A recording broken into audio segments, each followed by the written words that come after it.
ಭಾಷೆ, ಸಂಸ್ಕೃತಿ, ನಮ್ಮತನ, ವೈವಿಧ್ಯತೆ ಇವೆಲ್ಲವನ್ನು ಉಳಿಸೋದಕ್ಕೆ ಸರ್ಕಾರಗಳೇನೋ ಸಹಾಯ ಮಾಡ್ತವೆ ಅನ್ನೋದೇ ಒಂದು ದೊಡ್ಡ ಭ್ರಮೆ. ಸರ್ಕಾರಗಳಿಗೆ ಅವುಗಳನ್ನು ಉಳಿಸ್ಕೊಳ್ಳೋದೇ ದೊಡ್ಡದಾಗಿದೆ, ಅವ್ರು ಉಳಿಸ್ಕೊಳ್ಳೋದೇ ಸಾಕಾಗಿದೆ. ಮತ್ತು ಸರ್ಕಾರದ ಪ್ರಯತ್ನಗಳಿಂದ ಭಾಷೆ ಉಳಿದಿದೆ ಅಥವಾ ಬೆಳೆದಿದೆ ಅನ್ನುವಂಥ ತಪ್ಪು ಕಲ್ಪನೆ ಖಂಡಿತವಾಗಿಯೂ ನನಗಂತೂ ಇಲ್ಲ.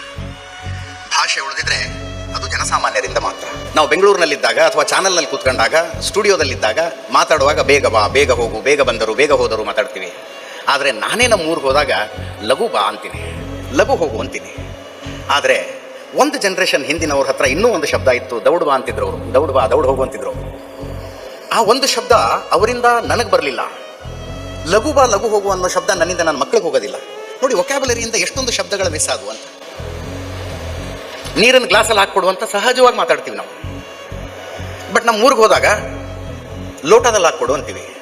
ನಮಗಿಂತ ಒಂದು ತಲೆಮಾರಿನ ಹಿಂದಿನವರು ವಾಟೆದಾಗ ಹಾಕ್ಕೊಡು ಅಂತಿದ್ರು. ವಾಟೆ ಅನ್ನೋ ಶಬ್ದ ಹೋಯ್ತು. ಅದು ದುರಂತ. ಭಾಷೆ ಉಳಿಯೋದು ಮಾತನಾಡುವವರಿಂದ, ಅಭಿವ್ಯಕ್ತಿಪಡಿಸುವವರಿಂದ, ಬರೆಯುವವರಿಂದ. ಸರ್ಕಾರದಿಂದ ಹೆಚ್ಚಿನ ನಿರೀಕ್ಷೆ ಏನು ಮಾಡೋದಕ್ಕೆ ಸಾಧ್ಯ ಈ ವಿಷಯದಲ್ಲಿ? ಅಂದರೆ ಆರಂಭದಲ್ಲಿ ಹೇಳಿದ ಹಾಗೆ ಅವ್ರನ್ನ ಉಳಿಸ್ಕೊಳ್ಳೋದೇ ಕಷ್ಟ.